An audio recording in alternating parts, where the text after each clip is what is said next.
In 1971, something unusual happened.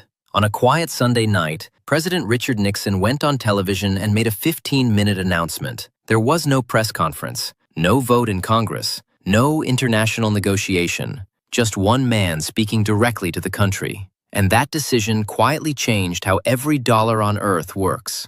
Nixon announced that the United States would end the convertibility of the dollar into gold. The dollar would no longer be backed by something physical. No gold, no metal, no fixed asset. From that moment on, the dollar was backed by something far more abstract: trust. And for the next 50 years, the world gave it exactly that. Countries saved their wealth in dollars. They priced oil in dollars. They borrowed money in dollars. They measured their economic strength against the dollar. But today, something subtle is beginning to shift. And the question is no longer just economic. The question is whether the world still trusts the United States enough to keep doing this. To understand why this matters, we first need to understand how powerful the dollar actually is. The US dollar is not just America's currency. It is the central currency of the global financial system. Right now, around 60% of all foreign currency reserves held by governments around the world are in US dollars. Think about what that means in practice. When China buys oil from Saudi Arabia, the transaction is often settled in dollars. When Brazil trades commodities with Indonesia, the payment may happen in dollars. When companies around the world borrow money on international markets, they often borrow in dollars. Even when the United States is not directly involved in the transaction, the dollar is still used as the middle currency. This creates something economists sometimes call an extraordinary advantage. Because the entire world needs dollars to operate global trade, and because countries need dollars, they also buy US government debt. Those are treasury bonds, which means the United States can borrow enormous amounts of money while paying relatively low interest rates. In simple terms, the dollar is not just money, it is infrastructure. It is the plumbing that connects the global financial system. But recently, something happened that made many governments around the world reconsider how much they depend on that system. To understand whether something like this is possible,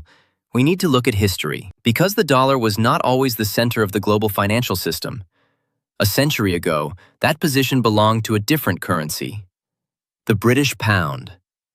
At the height of the British Empire, London was the financial capital of the world. British banks financed international trade.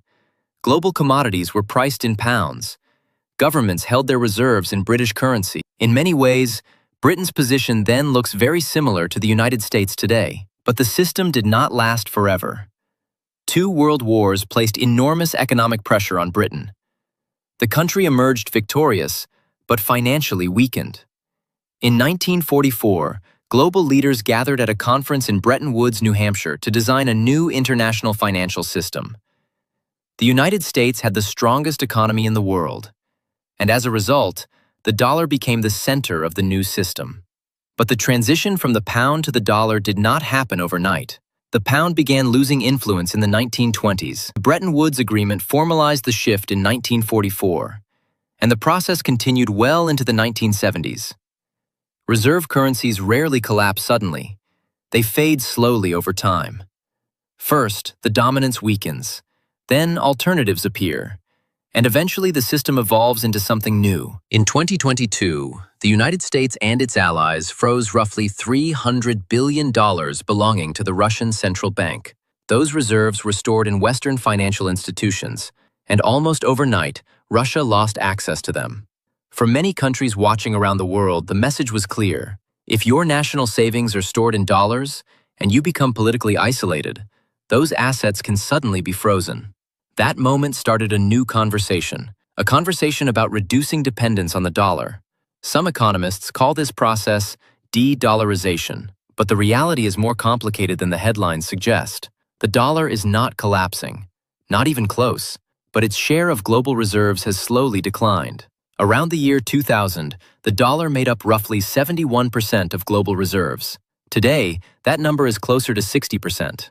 That change happened slowly over 2 decades. So this is not a dramatic collapse. It is a gradual erosion. At the same time, some countries are experimenting with new ways to settle trade. China and Brazil have completed trade transactions using their own currencies. India and the United Arab Emirates have explored energy trades outside the dollar system. These deals are still relatively small compared with the massive scale of global dollar transactions, but they represent something important. Countries are testing alternatives. And once those financial pathways exist, they become easier to use again in the future. The deeper economic consequence is this. If the global demand for dollars slowly decreases, the United States could lose a major financial advantage, because strong global demand for dollars also creates strong demand for U.S. Treasury bonds. And if that demand weakens, the United States may have to pay higher interest rates to finance its national debt. Today, the U.S. government already spends enormous amounts of money just paying interest on that debt. A weaker global appetite for dollar assets could make that burden even larger. So, is the U.S. dollar losing its global power? The honest answer is complicated. The dollar remains the most widely used currency in international trade. It remains the largest reserve asset for central banks, and it remains deeply embedded in global financial markets. But something subtle is changing. For decades, countries used the dollar because there was simply no realistic alternative. Now, some governments are quietly exploring other options, not necessarily to replace the dollar, but to reduce their dependence on it. And history shows that global monetary systems do not stay the same forever. They evolve slowly, often so slowly that most people do not notice the shift while it is happening. The dollar will not disappear tomorrow. But the global financial system is becoming more complex and more multipolar. And that raises an important question. Are we watching the early stages of a long transition? The same kind of transition that slowly replaced the British pound with the US dollar a century ago? If that process has already begun, we may not fully recognize it until the change is complete, because reserve currencies rarely collapse with a dramatic crash. More often, they fade quietly over time.